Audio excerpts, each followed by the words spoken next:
Deus, irmãos.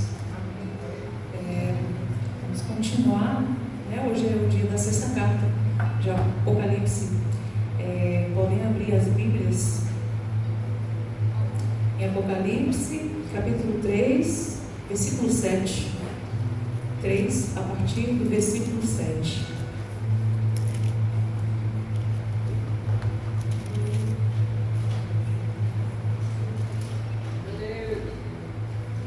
Apocalipse, capítulo 3, versículo 7.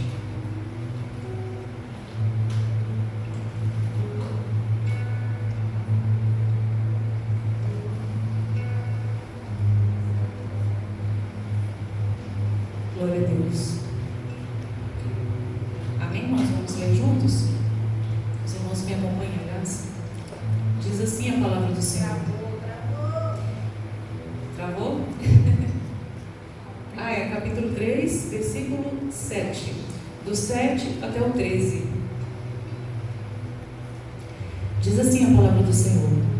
E ao anjo da igreja que está em Filadélfia, escreve: isto diz o que é santo, o que é verdadeiro, o que tem a chave de Davi, o que abre e ninguém fecha, e fecha e ninguém abre. Conheço as tuas obras, eis que diante de ti pus uma porta aberta, e ninguém a pode fechar. Tendo pouca força, guardaste a minha palavra, e não negaste o meu nome. Eis que eu farei aos da sinagoga de Satanás, aos que se dizem de Deus e não são, mas mentem, eis que eu farei que venham e adorem prostrados a teus pés, e saibam que eu te amo. Como guardaste a palavra da minha paciência, também eu te guardarei da hora da tentação, que há de vir sobre todo o mundo, para tentar os que habitam na terra.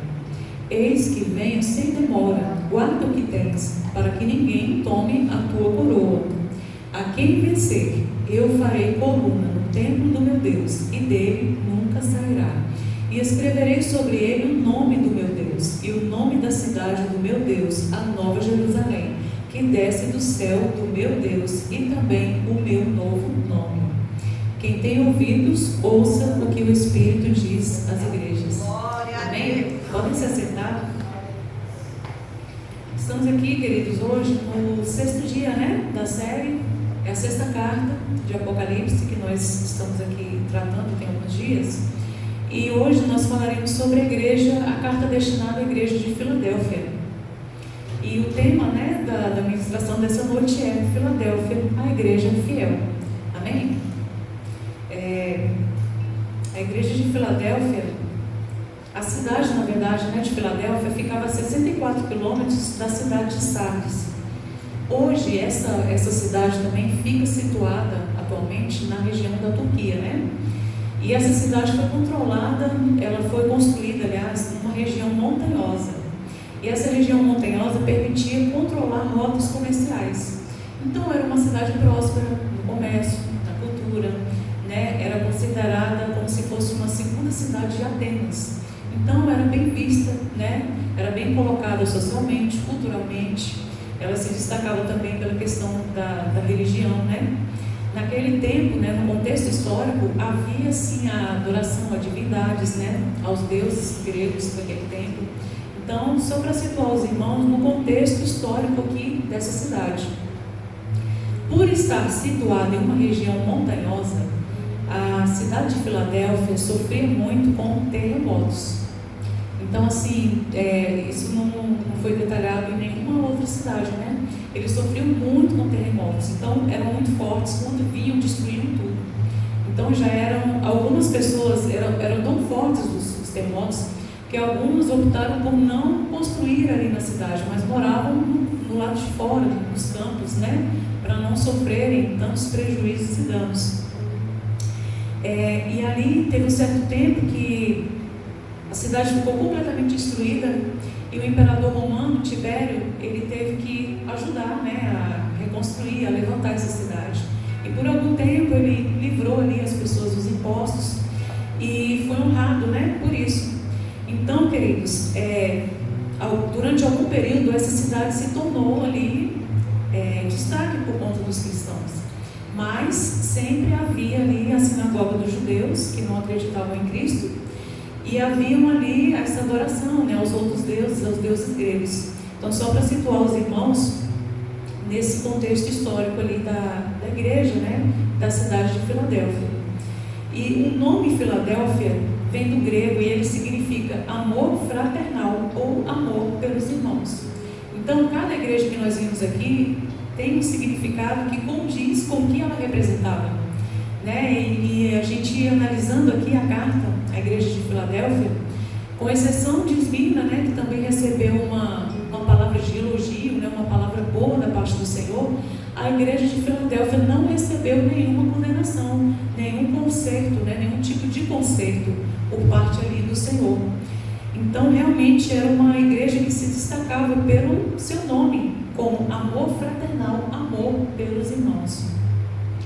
E queridos, aqui acompanhando, né, assim, desde as outras cartas que nós tratamos, essa carta não é diferente. Ela se inicia também com uma qualificação de Deus. Então, lá no versículo 7 está escrito assim: e ao anjo da igreja de Filadélfia escreve: estas coisas diz aquele que é santo, que é verdadeiro, aquele que tem a chave de Davi, que abre e nenhum homem fecha, e que fecha e nenhum homem abre.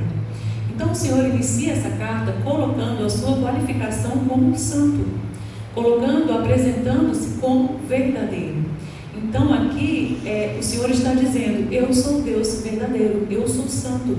Então o Senhor aqui, ele se apresenta dessa forma à igreja, porque a igreja de Filadélfia estava sendo ali verdadeira com o Senhor, né? Nós lemos em algum trecho que diz assim, que eles tinham pouca força, mas eles eram verdadeiros diante do Senhor. Então, quando o Senhor diz assim, que Ele é santo, que Ele é verdadeiro, Ele se apresenta, e é uma forma como Ele era adorado também nessa igreja. Então o Senhor, Ele é tão maravilhoso que em cada carta Ele tem uma particularidade, algo diferente, né, a tratar com cada igreja. E essa qualificação também tem algo que nos chama atenção, que Ele diz aqui, que Jesus é aquele que tem a chave de Davi. Então, diz que o Senhor tem essa chave, que abre e ninguém fecha, e que fecha e ninguém abre. O que essa chave representa? Representa governo, autoridade, domínio. Então, essa carta ao Senhor, Ele estava dizendo assim: olha, igreja de Filadélfia, eu sou aquele que tem a chave de Davi, eu sou aquele que tem o governo de todas as coisas, né? Toda a autoridade, todo o poder é meu. Então, este é o Deus que vos escreve. Então, queridos, aqui nesse momento, tem uma referência na Bíblia, lá no livro de Isaías, no capítulo 22, no verso 22, que diz assim, eu vou ler aqui para vocês: e porei a chave da casa de Davi sobre o seu ombro, e abrirá, e ninguém fechará, e fechará, e ninguém abrirá. Então, Jesus é aquele que tem a chave da autoridade, é aquele que tem o domínio sobre todas as coisas. Para aquele povo poderia não estar sendo fácil se manter firme e verdadeiro diante do Senhor, mas o Senhor estava lhes dando ali a sua qualificação de que tudo está sobre o domínio e sobre o controle do Senhor. Então, muitas vezes é necessário o Senhor chegar para nós como igreja e dizer assim: olha, eu tenho domínio de todas as coisas, eu tenho governo de todas as coisas, tudo está sobre a minha autoridade. A porta que eu abro, ninguém fecha, homem nenhum tem poder, né, além do poder do Senhor. Então aqui, queridos, essa palavra, ela faz referência no livro lá de Isaías, falando sobre um administrador que tinha naquele tempo na casa do rei, e o nome dele era Sebna. Ele cuidava dos tesouros da casa do rei e dos utensílios do rei. Então, abaixo do rei era Sebna, que era um administrador, que era como se fosse um mordomo. Então, tudo que era pertinente ao rei passava pelas mãos desse homem. E o que aconteceu? Sebna ficou ali deslumbrado. Ele queria ter mais, né? Ele queria aparecer, ele queria ser assim, o destaque. E ali, a palavra do Senhor diz que esse nome Sebna tem um significado de crescer. E a palavra diz que Deus reprovou a Sebna, porque o seu coração se engrandeceu, o seu coração voltou-se para si mesmo, para aquilo que estava sob o domínio das mãos dele. Então, o que o Senhor fez? O Senhor reprovou a Sebna e em seu lugar colocou Eliaquim. Eliaquim significa Deus estabelece. Então, quando o Senhor tira, quando o rei tira das mãos de Sébena o governo e coloca nas mãos de Eliaquim, isso faz uma referência ao que o Senhor estava falando com essa igreja. Olha, aquele que estabelece, que significa Eliaquim, aquele que Deus estabelece, tomou o lugar daquele que queria crescer e se destacar. Então o Senhor está dizendo aqui que toda a autoridade provém dele, e é ele quem estabelece. E essa palavra eu achei tão maravilhosa, porque nos fala de autoridade espiritual. Então, espiritualmente falando, podemos concluir que a autoridade espiritual é para dispensar tesouros divinos, é para liberar tesouros divinos. Então, Sébena, ele estava fazendo tudo para o seu engrandecimento, mas aqui ele colocou a chave nas mãos de Eliaquim, que é aquele que Deus estabeleceu e que permaneceu. Então, você guarde esse aprendizado, esse ensinamento, da parte do Senhor. Então, a expressão chave de Davi fala sobre dispensar riquezas de Deus por meio daquele que Deus estabelece. Então, é Deus quem dispensa as bênçãos sobre a tua vida, é Deus que estabelece as coisas, o domínio, tudo que você tem vivido é sobre o controle de Deus, é sobre o cuidado de Deus. Então, queridos, que você possa se atentar a essa palavra nessa noite, porque a igreja de Filadélfia nos ensina isso, que Deus é aquele que estabelece todas as coisas sobre a tua vida. Então não se preocupe, Deus detém todas as suas decisões, Deus detém todo o caminhar da sua vida, toda a sua jornada. É isso que o Senhor está representando aqui. Eu tenho autoridade, eu tenho domínio, eu posso todas as coisas. Então, o que mais a igreja de Filadélfia tem a nos ensinar? Que a nossa pequena força nos mantém de pé. Eu quero que você diga para quem está ao seu lado: a sua pequena força te mantém de pé. Guarde isso no teu coração nessa noite. No versículo 8 ele diz assim: eu conheço as tuas obras, eis que eu tenho posto diante de ti uma porta aberta, e nenhum homem pode fechá-la, porque tens uma pequena força, e tens guardado a minha palavra, e não negaste o meu nome. Então o Senhor inicia dizendo: eu conheço as obras de vocês, igreja de Filadélfia. Eu sei que vocês não estão com as mãos vazias, vocês têm obras, vocês têm trabalho, vocês têm serviço, vocês têm dedicação, vocês têm produção para o reino. Era uma igreja produtiva, era uma igreja frutífera, era uma igreja que, apesar das dificuldades, apesar dela ser pequena, ela não era assim uma igreja de tanto destaque, ela era pequena, mas no coração de Deus ela fazia diferença. Então, o Senhor reforça que colocou uma porta aberta diante do pastor. Essa carta é destinada ao pastor da igreja de Filadélfia. E o Senhor reforça que ele pôs uma porta aberta que nenhum homem poderia fechá-la. E o que a igreja de Filadélfia estava fazendo com essa porta aberta? Estava disseminando o Evangelho. Então, queridos, essa porta aberta se refere à propagação do Evangelho de Cristo, à preparação do caminho, à obra missionária. Então, temos hoje uma porta aberta diante de nós, que é a porta da pregação do Evangelho. Temos hoje as nossas vidas como um exemplo dessa porta aberta. Essa porta, nós só estamos aqui hoje porque alguém foi lá, nos chamou, nos convidou, nos levou aos pés de Cristo, e hoje nós também somos, vamos dizer assim, dispenseiros dessa porta aberta.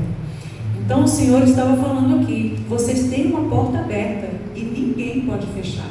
Por quê? Aquele tempo era um cenário de perseguição ainda. Não citou aqui, mas historicamente a perseguição contra a igreja de Filadélfia vinha dos próprios judeus, dos judeus que não acreditavam em Cristo. Então, por isso que o Senhor chamou de sinagoga de Satanás, porque eles achavam que estavam corretos, mas na verdade quem estavam eram os cristãos da igreja de Filadélfia. Então, quando o Senhor diz sobre essa questão da porta aberta, ele está dizendo: eu estou com vocês. Pode vir a perseguição, pode vir a dificuldade, podem vir os levantes, mas vocês não vão ter essa porta fechada. As portas dessa igreja não vão se fechar, porque vocês estão cumprindo aquilo que eu desejo. Então, queridos, eu me recordei aqui de João Batista, A palavra do Senhor diz que João Batista era um homem ali que ele teve a sua vida separada. Ele veio como profeta, muito de palavra dura, de duras penas, de dura vida que ele teve. E eu me lembrei de João Batista porque ele é o profeta que anunciou a chegada do Messias. Então ele, antes mesmo de Jesus nascer, ele falou assim: olha, vai vir o Messias e ele vai trazer palavra, ele vai trazer coisas novas para nós. Já preveu ali, né, já antecipou e vivia pregando sobre essa vinda de Jesus. E o que aconteceu, queridos? Ele aproveitou uma porta aberta. O Senhor o colocou como profeta. E ali a palavra do Senhor diz que ele pregava sobre a vinda de Cristo. Ele pregava sobre os feitos de Jesus antes mesmo de ter o conhecido. Tanto que quando ele encontra com Jesus, ele sabia quem ele era. Então, verdadeiramente, ele estava fazendo honras dessa porta aberta. Estava levando a Cristo, né? A pregação de Cristo. E tem algo tão maravilhoso na vida de João Batista, que eu acho lindo, é que ele foi um homem escolhido para simpatizar a Jesus diante dos homens. Então, ele aproveitou essa porta aberta e ele foi honrado por Deus. Imagina, gente, nós estamos aqui no tempo de Jesus e o Senhor chega e fala assim: olha, eu preciso ser batizado, eu vou ser batizado pelas suas mãos. Então foi uma honra muito grande, né? Foi algo assim que foi muito significativo no de João Batista, algo completamente incomum. Então, como que alguém que era santo, que não tinha pecado, vira para o homem e diz assim: eu venho, você tem que me batizar, para que se cumprisse o que havia sido dito pela palavra. Então, João Batista, ele entrou por essa porta aberta e ele seguiu por essa porta aberta durante toda a sua vida. Então, é isso que o Senhor fala para nós hoje: essa porta está aberta diante de você. Aproveite a porta do Evangelho que está aberta diante de você e conduza o seu ministério a outras vidas. Conduza, né, o seu ministério de forma que venha alcançar outras pessoas. Hoje nós estamos em um país que ainda é livre. Nós temos liberdade, né, nas ruas, nas redes sociais. Podemos falar de Cristo, podemos usar os recursos que temos para falar do Senhor. Então, que nós possamos aproveitar as oportunidades, porque há de chegar um dia que esse Evangelho será proibido. Já pensou se nós passemos a viver aí uma censura, da qual nós não teremos mais livre acesso ou liberdade de poder falar de Cristo nas redes sociais? Então, que nós possamos aproveitar enquanto as portas estão abertas, enquanto as portas da igreja estão abertas. Queridos, muitos países, os cristãos têm sido mortos e perseguidos. Isso é uma realidade diária. Tem um site chamado, se eu não me engano, é a Janela 1040, que fala sobre todos os países, né? Eles têm esse trabalho de acompanhamento de todos esses países, do qual os cristãos são perseguidos, dos qual os missionários são enviados e muitos deles são mortos. Então, essa é uma realidade que a igreja de Cristo vive. E nós aqui, como santos, podemos adorar, podemos ter essa porta aberta livremente. Então, aproveite essa porta aberta e seja um multiplicador de Cristo, da palavra de Cristo. Seja um multiplicador, né, de almas para o Senhor. E eu te pergunto nessa noite: o que é que você, como cristão, tem a apresentar para o Senhor? Porque Filadélfia, diz a palavra, que Filadélfia tinha uma pequena força, e dessa pequena força foi suficiente para que recebesse um elogio de Jesus. Então, queridos, a pouca força fez com que eles estivessem fundamentados na palavra. A pouca força fez com que eles não negassem a Cristo. A pouca força foi responsável por mantê-los de pé durante as dificuldades. A pouca força apresentada a Deus tornou-se muita, porque Deus sabia do esforço de cada um. Então eu te pergunto essa noite: a sua força é pouca? Use o pouco que você tem e se mantenha firme. Use o pouco que você tem e leve a palavra do Senhor. Use o pouco que você tem e se mantenha firme e fiel na presença do Senhor. É isso que o Senhor está falando conosco. Porque Deus sabe, queridos, que nós somos falhos. Deus sabe que a nossa carne é fraca. Deus sabe que o inimigo manda propostas, o inimigo manda bandejas. Mas o Senhor diz assim: a sua pouca força é dependência. Então, na nossa pouca força, nós demonstramos o quê? Dependência nas mãos do Senhor. Só depende de Deus quem tem pouca força. Só busca a face de Deus quem tem pouca força, que não confia em si mesmo. Quem está ali se apresenta ao Senhor: olha, Senhor, eu sou pecador, eu sou falho, mas Ele está aqui, olha, hoje eu não estou muito bem, eu estou fraquinho. Mas na sua pouca força, a igreja de Filadélfia foi elogiada por Cristo. Então, que você valorize a sua pouca força. Guarda o que você tem. Porque, querido, o crente que tem pouca força depende de Deus, está sempre aos pés de Jesus. O crente que tem pouca força peca, mas logo ele sabe o caminho de voltar aos pés de Cristo para se arrepender e se consertar diante do Senhor. O crente que tem pouca força passa por tribulações, mas as tribulações os tornam quebrantados e dependentes de Cristo. O crente que tem pouca força sempre está nos cultos, porque ele sabe que tudo vem de Deus e não dele. Então use a sua pouca força. Use o pouco que você tem para permanecer aos pés de Cristo. Use o pouco que você tem para ser fiel ao Senhor, queridos. O Senhor diz assim na sua palavra: guarda o que você tem, para que ninguém roube a sua coroa.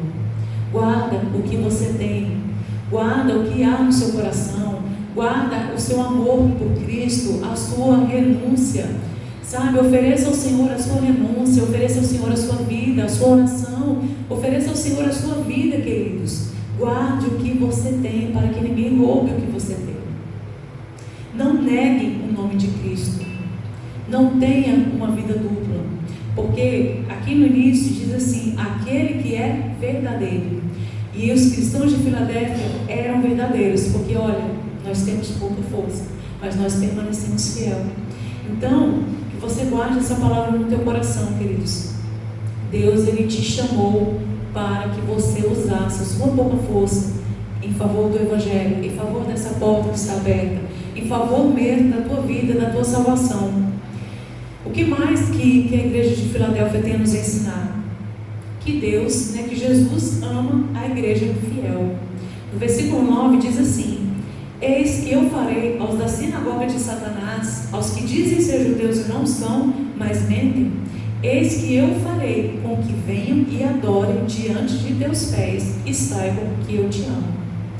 Então, lá, se eu não me engano, na segunda igreja foi a carta à igreja de Esmirna, que o Senhor falou sobre a questão dos judeus, da perseguição que a igreja estava sofrendo. Então, da mesma forma, o Senhor estava dizendo que havia uma sinagoga de Satanás, uma congregação da qual falsos judeus estavam perseguindo ali e atrapalhando o desenvolvimento da igreja de Filadélfia. Sabemos também que no livro de Atos tivemos as primeiras perseguições da igreja, tanto em Jerusalém como na Ásia, e foram feitas por judeus. E, queridos, os membros da Assembleia Judaica em Filadélfia, eles se orgulhavam de ser o povo eleito de Deus. Então, os judeus tinham esse sentimento: nós somos o povo eleito de Deus. Mas eles não reconheceram a vida de Cristo. Eles não reconheceram o Messias como Salvador, como aquele que viria com a redenção. Então, eles estavam como mentirosos e servindo como instrumento nas mãos do inimigo para destruir a obra do Senhor, para enfraquecer os cristãos. Só que Jesus Cristo ainda disse que havia de fazer com que esses opositores reconhecessem que aquela igreja era objeto do amor divino. Eu achei tão lindo, queridos, quando o Senhor diz aqui, olha: eis que eu farei com que venham e adorem diante dos teus pés e saibam que eu te amo. O Senhor estava demonstrando o seu amor pela igreja de Filadélfia. O Senhor estava ali demonstrando que Ele amava a devoção desses cristãos. Já imaginou o Senhor dando testemunho do seu amor? O Senhor vindo aos seus inimigos e dizendo assim: ei, eu amo Ele, eu amo a igreja de Filadélfia, eu amo a igreja missionária, ministério missionário para todas as nações. Era isso que o Senhor estava mostrando, o seu amor divino. Então, apesar de serem fracos, os discípulos de Filadélfia estavam do lado de quem era vencedor. E isso bastava, isso era suficiente, queridos. Eles seriam exaltados acima dos seus inimigos. Os servos fiéis e vitoriosos vão reinar com Cristo sobre todas as nações. Isso é maravilhoso. Quando eu li isso aqui, eu falei: meu Deus, esse amor era como uma honra, era como uma prova do amor de Jesus pelaquela igreja, pelos seus seguidores, pelos cristãos daquele tempo. Os falsos judeus o odiavam, mas Jesus os amava. E da mesma forma, a palavra do Senhor diz que nós seríamos odiados por causa do nome de Cristo, mas aquele homem que nos odeia, se Satanás nos odeia, orgulhe-se disso e alegre-se por isso essa noite. Porque se Satanás está te odiando, é porque você está fazendo a vontade do Senhor. Na sua pouca força você está honrando o nome do Senhor. Na sua pouca força você está glorificando e adorando o nome do Senhor. Isso é um privilégio para poucos. É maravilhoso ser odiado por Satanás, porque isso quer dizer que nós não temos parte em nada com ele. Então, o Senhor já nos avisou: vocês vão ser odiados por todos, mas nós somos amados por quem é vencedor. Somos amados e valorizados, somos reconhecidos como os filhos, somos reconhecidos como adotados, como chamados para isso, irmãos. Você pode glorificar o nome do Senhor por isso essa noite? O que mais que a igreja de Filadélfia tinha a nos ensinar? Que Deus nos guardará na hora da tribulação. Diz aqui no versículo 10: porque tu guardaste a palavra da minha paciência, eu também te guardarei da hora da tentação, que virá sobre todo o mundo, para provar os que habitam sobre a terra. Então, o Senhor estava falando aqui com relação às tribulações, que Deus ia livrar e ia guardar a igreja de Filadélfia. E queridos, não importa qual seja a tribulação, o Senhor sempre guardará a tua vida. Você, como igreja de Cristo, sempre estará protegido e guardado pelo Senhor. Estamos debaixo do manto de Cristo, do manto do sangue de Cristo que foi derramado na cruz. Então Ele guarda, Ele retém a nossa alma, o nosso espírito. É Ele quem nos guarda das mãos do inimigo, é Ele que nos guarda de tantas coisas que Satanás planeja contra nós. Pensa quantos livramentos nós recebemos por dia do Senhor. Tantas coisas que a gente nem vê, tantas coisas que o Senhor nos desvia da rota que o inimigo planejou para nós. É maravilhoso o cuidado do Senhor. O cuidado do Senhor não falha. A palavra do Senhor diz que não tosquenejará o guarda de Israel. Ou seja, o guarda de Israel não dormirá. O guarda de Israel não pisca. Deus é o tempo inteiro com os olhos voltados para a nossa vida. Que Deus é esse, irmãos, que nós escolhemos servir? O Deus maravilhoso, o Deus protetor, o Deus que é o guarda fiel de Israel. Então aqui o Senhor estava dizendo também, segundo os estudiosos, quando diz assim: eu também vos guardarei da hora da tentação que virá sobre todo mundo, para provar os que habitam sobre a terra. Esse trecho aqui também se refere ao momento da grande tribulação. Os irmãos já ouviram falar, já escutaram falar? A grande tribulação que virá sobre a terra. Então haverá, o período da grande tribulação se refere ao período no qual o anticristo terá o governo sobre a terra. Então os estudiosos, os teólogos, eles dizem que esse alerta também é para nós, para a igreja hoje, né? Que Deus nos guardará da hora da tentação que virá sobre todo o mundo, para provar os que habitam sobre a terra. Então é uma tribulação generalizada, é uma tribulação da qual todos passarão, sejam os cristãos, sejam os não cristãos, virá sobre a terra. E a respeito desse assunto, irmãos, a gente tem algumas teorias baseadas nessa questão da tribulação. Eu não vou entrar aqui a fundo, porque esse aqui é um estudo, é uma coisa para a gente explanar no estudo. Mas eu vou falar para vocês que esse assunto está dentro da escatologia bíblica, que é o estudo das últimas coisas, o estudo das coisas que virão. Então, alguns defendem a teoria do pré-tribulacionismo, que tem alguns que dizem que teremos uma primeira vinda de Cristo secreta, né? Vamos dizer, nós estamos aqui, o Senhor toca a trombeta, quem está ligado com Cristo sobe, quem não está fica. Então, o pré-tribulacionismo defende essa primeira vinda secreta.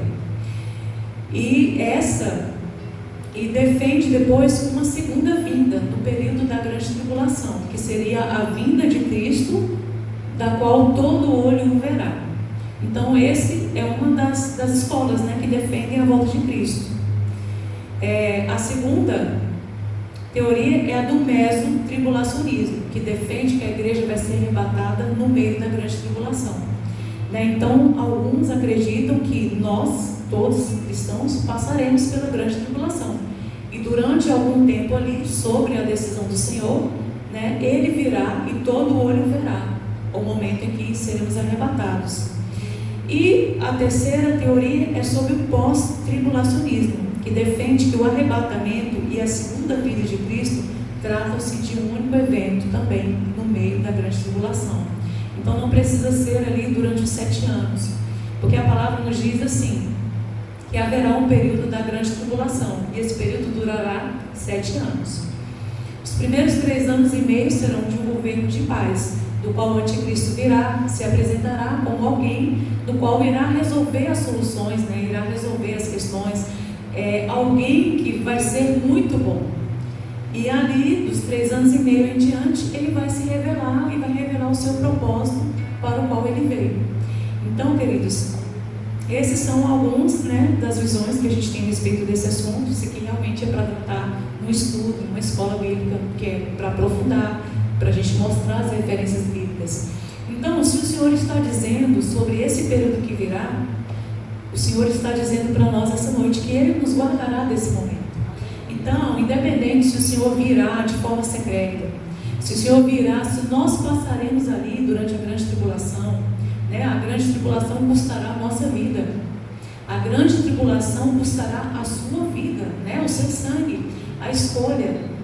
A palavra do Senhor diz que nesse tempo haverão os mártires, que são aqueles que não aceitaram a marca da besta, mas permaneceram fiéis a Cristo. Então, independente se nós iremos passar por esse momento difícil ou não, que nós estejamos preparados e que o nosso guarda fiel esteja conosco, né? Como diz a palavra do Senhor. Então, existe esse plano, querido, do qual a igreja será tirada. Existe esse momento do qual a igreja será recolhida.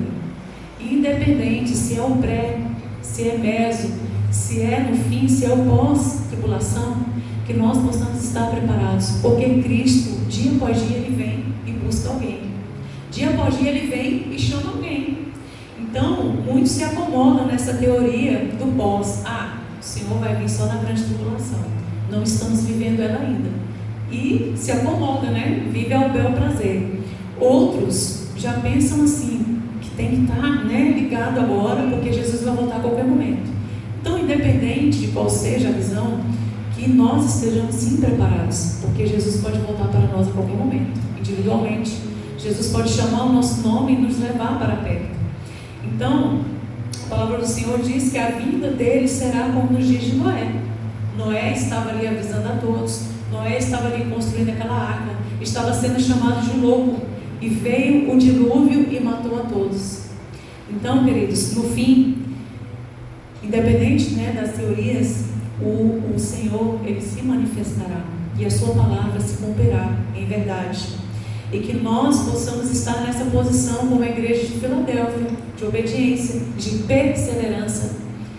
Um dia melhor, no outro dia não tão muito bem, mas sempre aos pés de Cristo. Essa é a mensagem que a igreja de Filadélfia traz para nós, que possamos permanecer na nossa pouca força em Cristo, que possamos permanecer como servos, que possamos permanecer, queridos, como igreja do Senhor nessa terra. Porque a palavra diz que Ele virá e não tardará. E que nós possamos confiar na proteção de Deus. Porque a palavra diz que Ele nos guardará na hora da tentação. Então, que você confie a sua vida nas mãos do Senhor. Amém? Que você guarde o que você tem. Que homem algum roube a tua coroa. Que homem algum roube aí as suas obras. Né? Tem tantos que têm desanimado da casa do Senhor. Tantos que têm deixado, né, de serem instrumentos multiplicadores, tantos que têm deixado o seu coração ser corrompido. Mas nós somos daqueles que vão adiante, nós somos daqueles que vamos prosseguir no Senhor. Amém, igreja? Para finalizar, o que mais que a carta de Filadélfia nos ensina? Nos ensina que a recompensa da igreja de Filadélfia é ser coluna no templo de Deus. Olha só que maravilhoso. No versículo 12 diz assim: aquele que vencer, eu farei uma coluna no templo do meu Deus, e ele não sairá mais de lá. E eu escreverei sobre ele o nome do meu Deus e o nome da cidade do meu Deus, que é a Nova Jerusalém, que desce do céu do meu Deus. E eu escreverei sobre ele o meu novo nome. Aquele que tem ouvidos, ouça o que diz às igrejas. Queridos, é interessante que cada igreja tem uma promessa de Deus a quem vencer. E essa promessa é tão significativa porque o Senhor diz assim: eu farei vocês uma coluna no templo do meu Deus e não sairá mais de lá. Para você ver, uma cidade que era extremamente atormentada por terremotos, o Senhor diz assim: eu serei Eu te farei uma coluna e você não sairá mais de lá. Então, no local onde era tudo estremecido, onde nada ficava, o Senhor diz assim: se vocês perseverarem, se vocês vencerem, eu vou fazer vocês como coluna. Eu vou dar estabilidade para vocês, eu vou dar segurança para vocês. Ninguém mais vai poder tirar vocês do lugar ao qual o Senhor tinha preparado. Isso é maravilhoso, porque Deus, Ele traz a recompensa de acordo com a situação a qual a igreja estava passando. Então, se os terremotos vinham e destruíam tudo, o Senhor está dizendo assim: vocês vão ser coluna e ninguém mais vai tirar vocês de lá. Isso é maravilhoso, queridos. Essa estabilidade é permanente, essa estabilidade é certa, essa estabilidade ninguém pode mudar. Eles seriam pilares no templo do Senhor, e é isso que Deus fala para nós nessa noite. Você será coluna, você será firmado. Ninguém poderá te arrancar da presença do Senhor, ninguém poderá te tirar da companhia de Deus. Isso é uma recompensa maravilhosa. E ainda diz que Cristo prometeu gravar sobre o vencedor o seu nome e o nome da cidade de Deus, queridos. Isso é maravilhoso. Sabe o que aconteceu? Quando houve aquela destruição, o nome da cidade de Filadélfia, ele foi mudado por conta do novo imperador que reconstruiu tudo, né? Foi feita uma homenagem a ele. Então o Senhor está dizendo aqui que Deus vai nos dar, vai colocar sobre nós um novo nome. Olha só como a promessa do Senhor é maravilhosa, e a palavra do Senhor é verdadeira e fiel, porque o que tem aqui nessa palavra faz referência às coisas antigas que estão registradas na história. Então não é um conto, não é simplesmente uma fábula, é algo que é verdadeiro, que é real. E essa promessa é sobre nossa vida também. Essa promessa, a igreja de Filadélfia, ela pertence a nós, queridos. Que vocês possam tomar posse dessa palavra.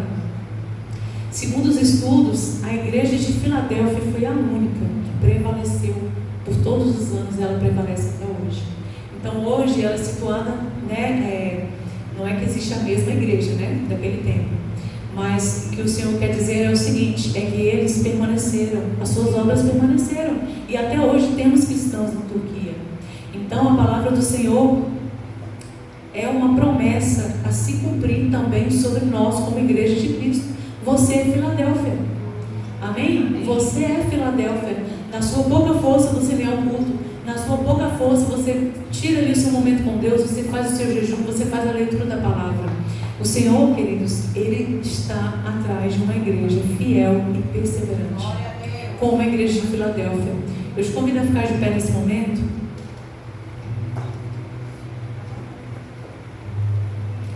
E eu quero te convidar a fazer uma reflexão sobre você como igreja do Senhor. Depois do texto que nós lemos aqui da igreja de Filadélfia, depois dessa carta, o que o Senhor, o que você tem dessa igreja aqui, o que há em você? Talvez você olhe assim: poxa, eu não estou tão perseverante, eu não estou usando ali da minha força, eu não estou passando pela porta aberta, eu não estou fazendo uso da porta aberta, que é a pregação do Evangelho. Então eu te convido nesse momento a fechar os seus olhos e meditar. Que o Espírito Santo possa falar ao teu coração aquilo que necessita ser mudado dentro de você, aquilo que necessita ser resgatado. Muitas vezes você já fez uso dessa porta aberta, mas talvez pelas tribulações, pelas decepções contra as pessoas, você acabou fechando essa porta.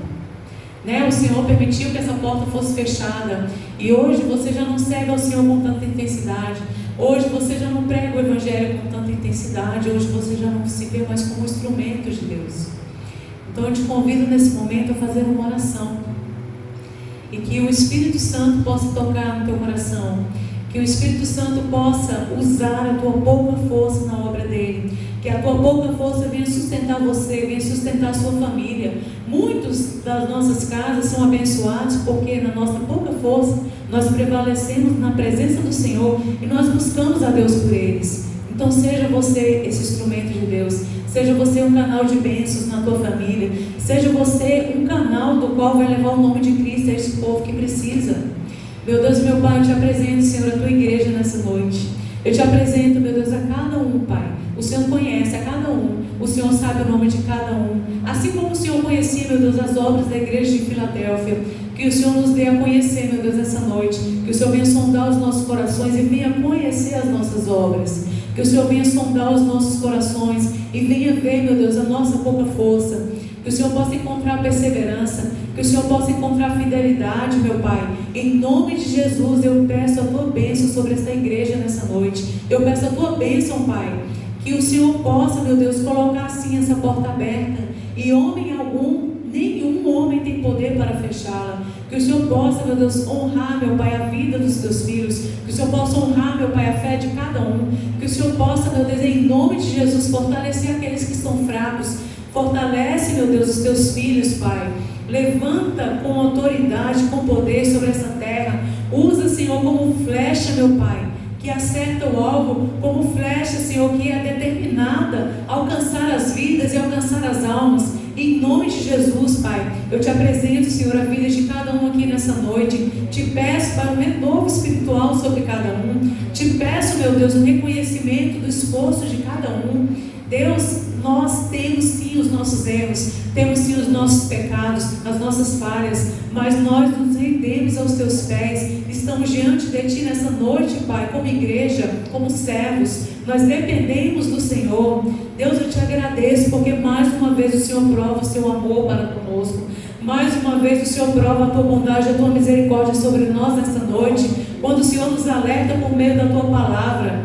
E eu Te peço, meu Pai, que a Tua igreja seja fortalecida, que a Tua igreja seja renovada, que a Tua igreja seja, Senhor, agraciada, Pai, pela Tua presença, pela Tua força, porque o cuidado do Senhor está sobre nós essa noite. O cuidado do Senhor está sobre as nossas vidas, sobre a nossa casa, sobre a nossa parentela. E assim eu Te peço, meu Pai, que possamos passar por essa porta aberta, que possamos passar, Senhor, e permanecer, que sejamos estabelecidos, Pai, como igreja Filadélfia, como igreja que se mantém de pé, mesmo diante das dificuldades, mesmo diante das fraquezas, Senhor. Em nome de Jesus, eu Te peço, meu Deus, eu abençoo, Pai, no nome do Senhor, a cada servo Teu que está aqui, que seja sim renovado, que seja fortalecido, que seja, Pai, um multiplicador para o Teu reino, que sejam, meu Deus, despertados nessa noite para esse chamado, para a honra e glória do nome do Senhor, em nome de Jesus. Amém, irmãos? Glória a Deus. Agradeço a Deus por mais esse dia. Fica faltando a última carta e nós vencemos aí essa série, né, irmãos? Não é fácil não, irmãos. Não é fácil.